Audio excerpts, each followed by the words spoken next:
Muy buenas noches, amados hermanos. Dios me los bendiga grandemente. Hoy vamos a estar hablando en el libro de Primera de Tesalonicenses, capítulo 4, versículo 13 al 18. Este capítulo no fue escrito para alimentar curiosidad sobre fechas, sino para fortalecer la esperanza del creyente que estaba preocupado por sus hermanos fallecidos y por los hermanos y por la venida de Cristo. Recuerden algo, el Señor mismo descenderá. O sea, la segunda venida de Cristo y la esperanza de la resurrección. La venida de Cristo no debe producir desesperación en la iglesia, sino esperanza, santidad y perseverancia. Miren, la carta comienza diciendo: Pablo, Silvano y Timoteo a la iglesia de Tesalónica. El autor principal aquí es Pablo, acompañado de Silvano, que es Silas, y de Timoteo como colaboradores del ministerio. Pablo había llegado a Tesalónica durante su segundo viaje misionero, según el relato de Hechos 17. Esta ciudad era muy importante porque estaba ubicada en Macedonia y tenía una posición estratégica, comercial y política. Pablo predicó allí acerca de Jesucristo, pero surgió una gran oposición y tuvo que salir de la ciudad. Sin embargo, la iglesia quedó establecida y aquí aparece algo precioso. Pablo salió de Tesalonicense, pero su corazón permaneció preocupado por la iglesia. Por eso escribe para enseñar, corregir, animar y fortalecer. Esta carta fue dirigida a la iglesia de Tesalonicense en Dios Padre y en el Señor Jesucristo. No era una carta dirigida a los incrédulos, era dirigida a una iglesia cristiana, y esto es fundamental para interpretar el capítulo número 4.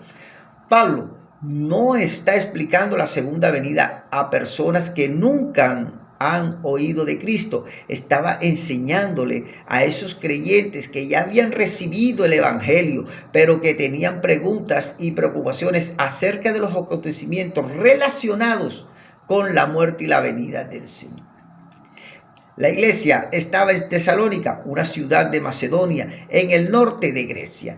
En la actualidad corresponde aproximadamente a Salónica, Tesaloniki, Grecia. La comunidad cristiana estaba viviendo un ambiente pagano y enfrentaba oposición, así como hoy la iglesia está viviendo una gran oposición y va a sufrir persecución. Por eso la carta tiene mucho énfasis en perseverancia, santidad, amor fraternal, trabajo, esperanza y la venida del Señor.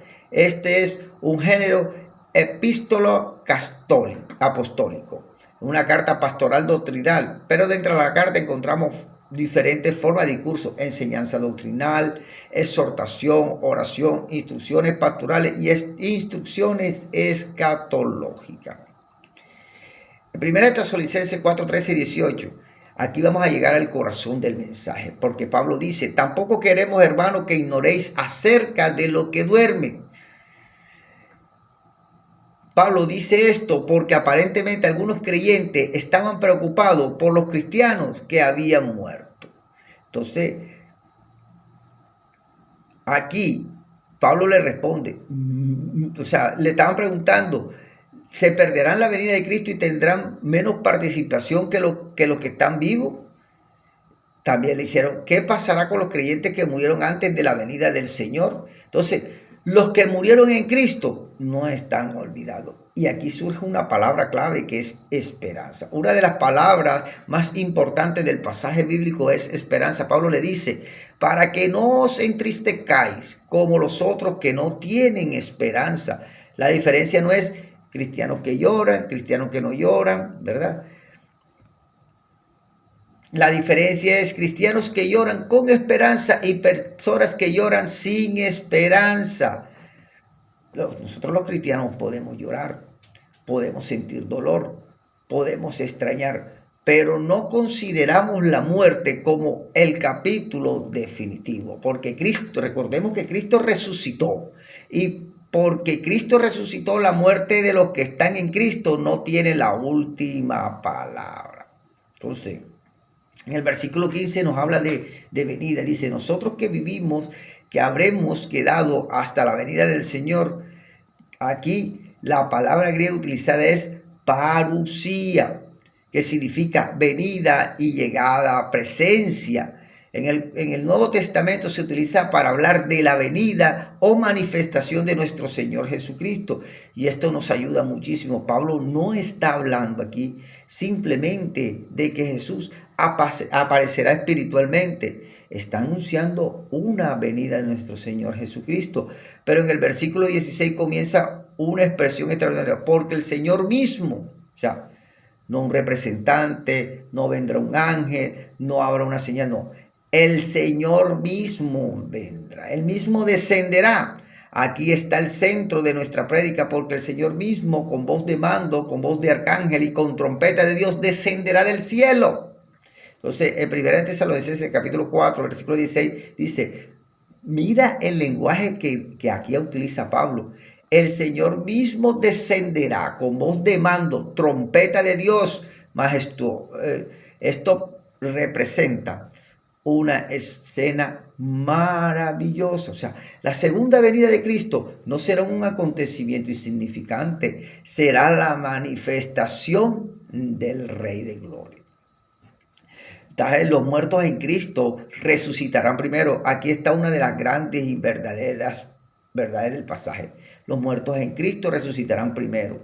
Observemos dos palabras aquí.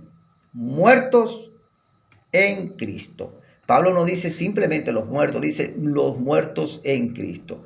La relación con Cristo siempre es determinante. El cuerpo puede entrar en una tumba, pero la muerte no puede separar al creyente de nuestro Señor Jesucristo. Y cuando llegue el momento establecido por Dios, los muertos en Cristo resucitarán. ¿Y qué pasa con los que estén vivos? En el versículo 17 dice, luego nosotros los que vivimos, lo que hayamos quedado, seremos arrebatados juntamente con ellos. Aquí aparece otra palabra importante que es juntamente. Esto significa que Pablo no presenta una separación definitiva entre los creyentes que murieron y los que están vivos. Los muertos en Cristo resucitarán. Los creyentes vivos serán reunidos y ambos grupos se encuentran con Cristo. La esperanza cristiana es comunitaria. La iglesia estará reunida alrededor de nuestro Señor. Entonces, aquí viene lo más hermoso. Para recibir al Señor en el aire, pero el versículo 17 continúa, y así estaremos siempre con el Señor. Ahí está el propósito. Ahí está el propósito. No es simplemente hablar de arrebatamiento, sino tampoco de resurrección. El centro de todo aquí es estaremos siempre con nuestro Señor. Nuestra esperanza final no es simplemente escapar de esa tribulación. Nuestra esperanza final es estar con nuestro Señor Jesucristo. Por eso Pablo termina, por tanto, alentados los unos a los otros, ¿verdad? Con estas palabras. Mira esto. Pablo pudo terminar diciendo, ahora calculen la fecha, pero no. Pudo decir, ahora intenten descubrir exactamente cuándo ocurrirá, pero tampoco lo dice. Dice, alentados. Porque la doctrina de la segunda venida tiene una finalidad pastoral, dar esa esperanza. Por eso, amados hermanos, la resurrección de Cristo es la que nos dio la salvación. Por eso, Cristo es el centro de toda la predicación. Y esta prédica no puede terminar diciendo, Cristo viene pronto. O Cristo viene porque Cristo venció la muerte. La segunda venida está cerca, conectada con la primera venida. En la primera venida, Cristo vino como Salvador. Murió, resucitó, ascendió y prometió venir otra vez. En la segunda venida, Cristo viene como Rey y aquellos que están en Él participarán de su victoria. Por eso no tenemos que vivir sin esperanza. Podemos estar atravesando muchas dificultades, amados hermanos. Podemos estar atravesando pérdidas, ya sea humanas, pérdidas económicas, pérdida de bienes, ¿verdad? Podemos estar pasando momentos de dolor, como lo estamos viviendo en estos momentos en Colombia, como se vivió allí en España, como lo están viviendo aquellos que están en la guerra en Kiev, como lo están viviendo en Ucrania, como lo están viviendo en Rusia, como lo están viviendo allá en Irán, ¿verdad? Personas inocentes que no tienen que haber, pero la historia de cada uno de nosotros no termina ahí, en lo que estamos viviendo. ¿Por qué? Porque Cristo viene.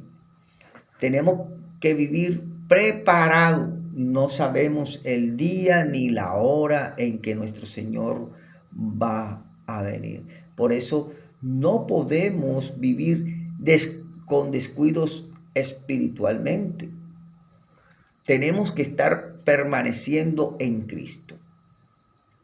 Por eso la expresión los muertos en Cristo es fundamental.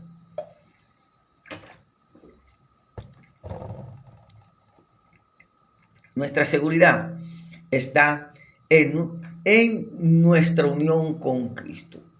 Tenemos que darles consuelo a otros, amados hermanos. Por eso Pablo nos dice, alentaos los unos a los otros. No solamente debemos llenar nuestra cabeza de información, debe de llenar tu corazón de esa esperanza. Y tenemos que vivir esperando encontrarnos con nuestro Señor Jesús. No esperes solamente un evento, espera a una parucía, que es la venida de nuestro Señor Jesucristo. Recuerda algo, iglesia, un día sonará la trompeta. Un día el Señor descenderá. Un día los muertos en Cristo resucitarán. Un día los creyentes que estén vivos serán reunidos con ellos. Pero sobre todas las cosas, un día estaremos para siempre con el Señor. Por eso, no importa cuánto tarde desde nuestra perspectiva, no importa cuánto cambie el mundo, no importa cuántas guerras haya, no importa cuánto aumente la maldad, nuestra esperanza permanece firme con Cristo. Jesucristo viene y cuando venga, la muerte será confrontada con la resurrección. La tristeza será confrontada con la esperanza. La separación será confrontada con el encuentro. Y nuestra esperanza terminará en una sola realidad. Estaremos siempre con nuestro Señor Jesucristo. ¿Será que si Cristo viene hoy, te encontrará caminando con Él? Y Él lo dice en su palabra. ¿Será que estarás preparado para la venida del Señor? ¿Te encontrarás sirviéndole al Señor? ¿Te encontrará con tu lámpara llena de aceite y encendida? Tenemos que estar siempre con el Señor. La iglesia será reunida con su Señor. Los muertos en Cristo resucitarán, amados hermanos. Entonces estaremos esperando la parucía. Amados hermanos, la venida del Señor está cerca y debemos estar atentos a las cosas de Dios. Por eso,